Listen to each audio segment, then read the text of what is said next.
Welcome to my channel, and in this video we will be looking at how we can create a counter using a function. Today I was working on a project and I needed a counter. So in this case I was thinking about creating a class and then running the count inside the class by calling some method. But later I thought whether it will be possible by writing a single function. So as Python is object oriented, we can also utilize functions and they could have attributes. So in this video we will be looking about functions and using the attributes to construct a counter. So we know how to create counters. So we can simply have a variable called count, and we can initialize its value here 0, and if I create a while loop here, then we can increment the count. Even without a while loop we can also increment the count by count equal plus equal 1. So here in the case count will be incremented by 1, and if I print the count here you can see the result as 1. But let's put all this inside a while loop so that we can increment the count as we require. So here I need to indent these two lines to match the scope of our while loop. So now I have created a while loop, and if I run this now, it will increase and it will go on and on.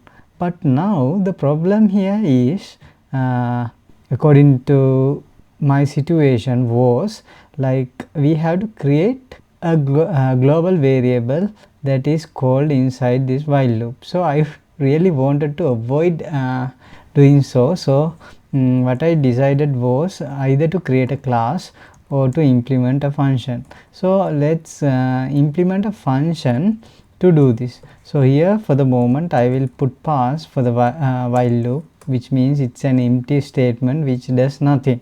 So here I will define, and here I will put counter, and it's a function, so we will have these brackets, and here we will have to write the logic. So first, for a function it can have attributes. So these attributes are something similar to this one.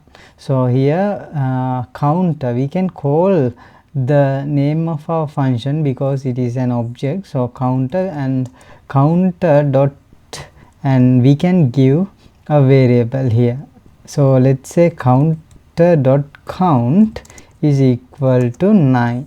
Okay, now we created a variable, and here it belongs to this counter object. So in the while loop what we can do is we can refer that variable and we can use that variable.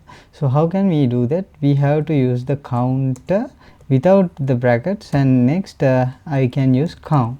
So here it should print the value 9. But for this to happen, first we need to call the function, because once it is called, only this variable will be created. So what I'm saying is you can't do this because print, you can't do this because it's wrong, because it is not created, so it will give an error. Function object has no attribute count, because at least one time we need to run this function.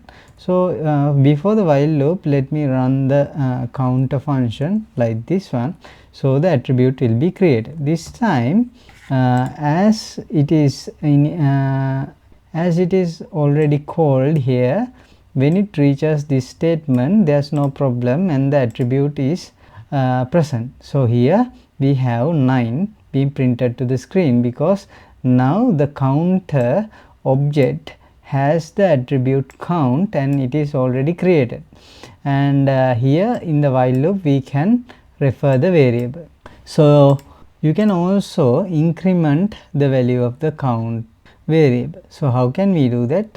We will put counter dot count plus equal 1. So here we will increment the count by 1. So let me run this, and here you can see that the counter value increase.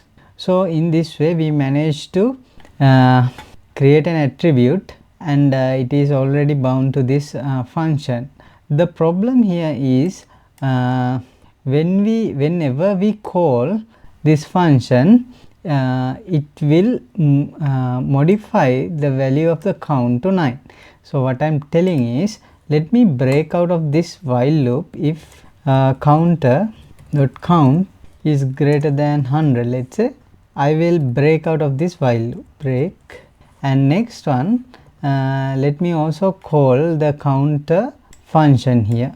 So counter, so now the counter will have this count attribute, but it will be replaced by 9. Although we have reached 101, it will not show up. So let me show you this and print counter.count. so here it will be 9. So we need to avoid this function has no attribute count. Did I make any mistake here? count counter I am calling here. Let me check why is it here again I need to have the counter up here, otherwise it will not have the attribute. So here can you see here it goes until 101. so next time it will be 9.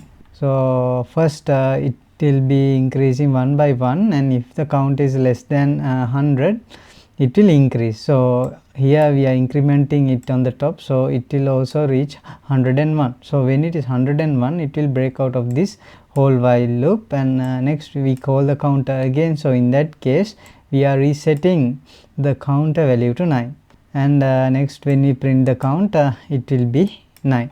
So we don't want this functionality for a counter. So what I am going to do is write this in a proper way, so that we can avoid this kind of modification. So how can we do that? So first I need to check whether this function object has this attribute already. If it is not having that attribute, then I will create it. So how can we do that? I can use an if condition. If not, I am using not operator, and has attribute, we have this has attribute, and here we can pass the object. So in this case our object will be, so it will check an object. So here I am going to pass counter. Counter is the name of the object, which is the name of the function or the method.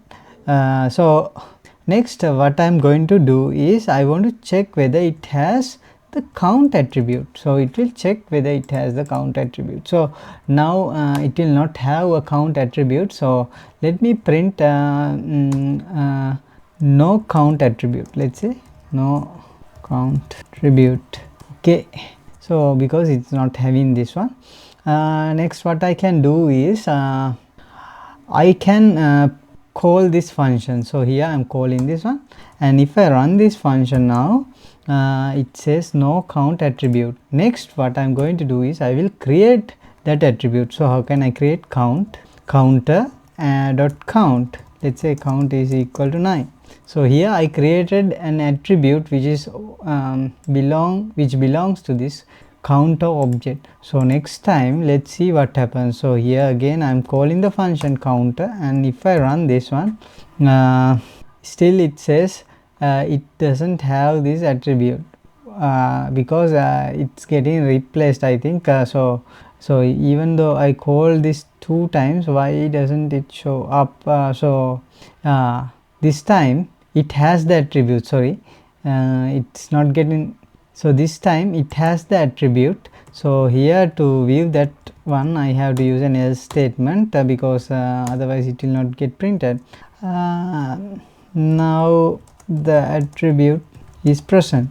So this is how we learn. We will make mistakes, but we will run this one. So no count attribute at first case because we have not declared such a attribute. But next one, now the count attribute is present because we declared it like this. So here you can also print that attribute as we did earlier, counter, and we are referring to the object, and we will also refer to this variable count. And if I run this one, you can see the value 9. So now we are getting here. Now if it has no attribute, what we need to do is we need to define the attribute here. So here I will define counter dot count. So and I will initialize it with 0. So now if it doesn't have the count attribute, it will define the attribute. So this will only happen once when we initially run the counter function. So print, I will show you this. This one runs only once. Okay, so now let me run this one. So it doesn't do anything because we have not called the function. So here I am calling and running this again, runs only once, got printed. If I anyhow call the function again, you will not see this statement again because it's already declared this counter.count attribute. So it will not run the if condition. So in this way we managed to create an attribute which is already bound to this counter function.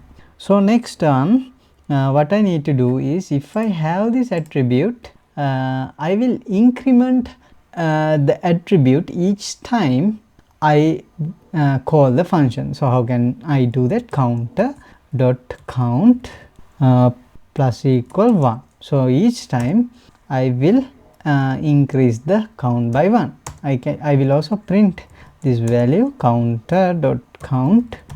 So anyway, now I am getting there. So I will call the counter. So first it will not print the it will anyway print the count because it will first initialize this one by running the if condition, then it will increase the count by 1, and finally the result will be printed.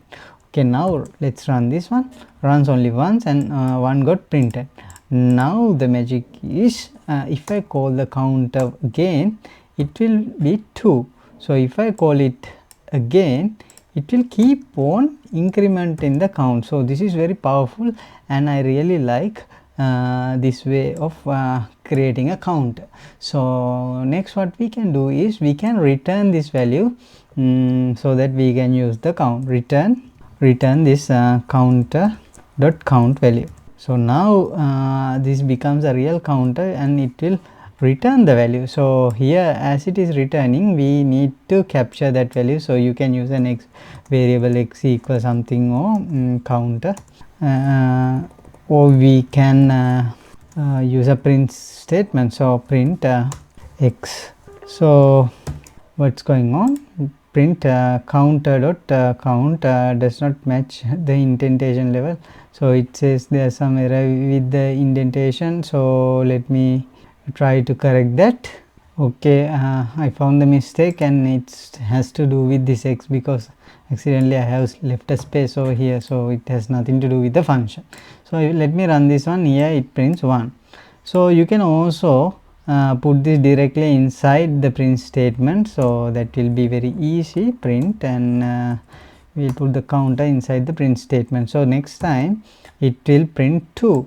So if I keep on calling print statements like this, it will increase the count. So now we are having a counter and it works fine. So we do not need to create variables. It will just give us the count and it will also retain the value.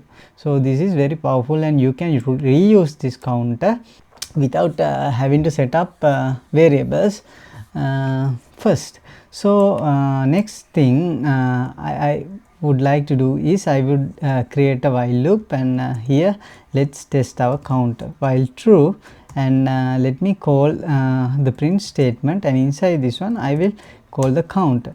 And to better view this result, what I can do is I will import the time module, import time, and next I will keep a small pause between the increments. So how can I do that? Time dot sleep method will help us to do that. So every let's say 0.5 seconds we are going to increment the count. So let me run this quick. So here 1 2 3 and it will go on 6 7 8. So the counter is incrementing each 500 milliseconds. So this is going fine, and also you can this is really powerful. So what we can do is as we are incrementing the count, every time we call this function we can also use an if condition. So if within the if condition also you can do this. If counter, we can call this, is greater than 50, what we can do is we can break.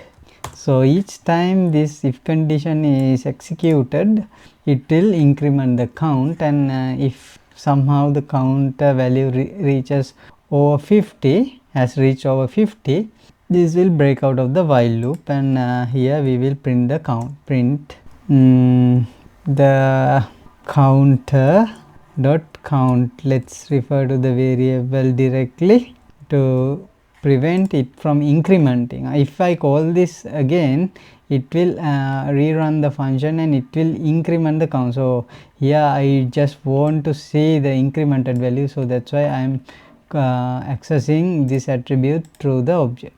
So now it will do this one, what it is doing now.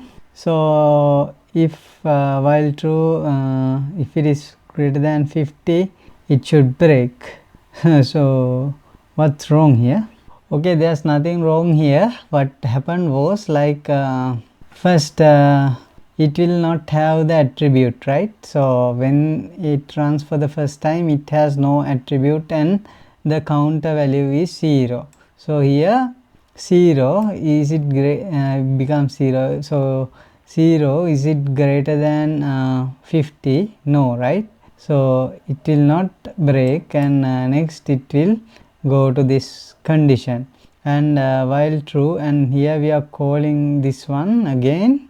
Okay, what happened here was that we could not see the result, because it will not show the result until it breaks out of this while loop. So it takes some time.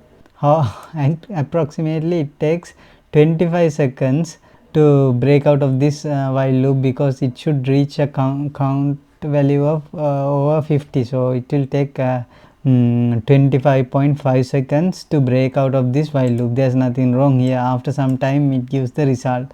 So this is very interesting, because here inside this one we cannot see the value. So let me put a print statement inside this one, so that we can view the count being incremented. So this is very interesting, and this is really nice. So now I am running the function, and why can't I see this result? If counter is greater than, no, we do not need, we need the print statement somewhere outside this if condition, otherwise we can't see, right? So let me put it outside the if condition. So here I am making so many mistakes. Anyway, that's good. Print, let's put counter dot count. Okay, now let's see what happens when we do this 1 2. Okay, now the counter is working, and when it reaches 26 next time, it will break out of this if condition. So not 26, if when it reaches above 50, it will break out of this while loop. But in that case, this print statement will not print the value, because it is breaking out at this if condition. So next we have this print statement, which is accessing that variable. So that statement is responsible for printing this 51. So now we came across really amazing ways to access the count. So now this is okay, and we are having good results, but I also want to reset the count. So how can I do that? How can I reset the count? So let's say you need to reset the count based on some conditions. So let me put pass here, and I will make this a little more bit interesting. So I will pass a variable with the default value as false. So reset is equal to false first, and next what I am going to do is I will check this reset condition. If reset, if reset value is true, then I will set the counter.count to 0. So in that case we can purposely reset this one. Okay, so now we will have a fully functioning counter that is capable of resetting the function. So if it is reset, counter.count is equal to 0. Okay, next here if it reaches this statement, after resetting it will increment the count by 1. So we should prevent the lines below this if condition from being executed. So what we can do here is we can return, as soon as we do this, we can return the counter.count, or you can return anything. We will return this time counter.count. So now what we did was, when it executes this if condition, it will set the counter.count attribute to 0, as well as it will return the counter.count. So now it has no chance of executing the statements below this one. So when we reset, it will reset it at the same instant. So what I can do is, let me do something like this one, counter. So here I have called the counter. So here I am calling the counter 2 times. So now what will be the value? Here it will be 1. So here it will be 2. So anyway, we will print the result here, counter.count. So it will be 2. Okay, it will be 2. Now I will reset, counter reset. You can do this, so just pass through, this doesn't matter. So now I will print counter, or you can directly call it, no harm here, because it will just return the count once we reset this one. So here you can print here we will print counter.count. So now at the end it will be 1, 2, here it will be 1, then it will be 2, here we will print that 2, and here we are resetting the counter. So after resetting the counter, the value will be 0. So in this way we managed to reset the counter as well. So now we will do a while loop here, while and true. So we will keep repeating the count. So counting sequence. So how can we do this? We can do that by counter print. Let's print the count, print counter. So here it will print the counter. So what will happen is, if what we can do here, counter.count is greater than 100, let's reset the counter and true. So true belongs to this reset variable. Okay, now let's run this one and see what happens. So here, let me stop this one and go back. Here it will start with 1, 2, 3, 4, 5, and I have to go up a little bit because I stopped at the wrong time. Okay, now it will start with 1 and it will go until 100, right? 100, I think. So 100, 101. So 101, and then it will repeat the pattern. So this is how it works. So this can be very useful. So you can also remove this one and put counter here. You can do that as well. So we can directly get the value. So next we can print. So if the counter value is less than 100, let's say less than 100, print counter dot count. I will print that one, and else if it is more than that, else we will reset counter and reset. How can we do? Reset equal true, or just passing true will do, because we already have the default value. So yeah, so to make it little bit easy for us to see this being functioned, we will put time and sleep, and we will put around 100 milliseconds, which is 0.1, and let me run this. Okay, it will keep on incrementing, and after it reaches a value which is greater than 100, greater than or equal to 100, it will reset. So that's what is happening here. If it is less, here if we put less than or equal, it will print 100 as well. So let me do that as well. Okay, 1 2 3 4, and it will go until 100, and then it will reset the count. So this is a very interesting way to create a counter. So you can use this form, but it is really somewhat troublesome. So you can either define a class, but here we create a counter by using just a function, because in Python everything is an object. So even a function is an object, so we can use function as an object here. That's what we demonstrated. So thank you very much for watching.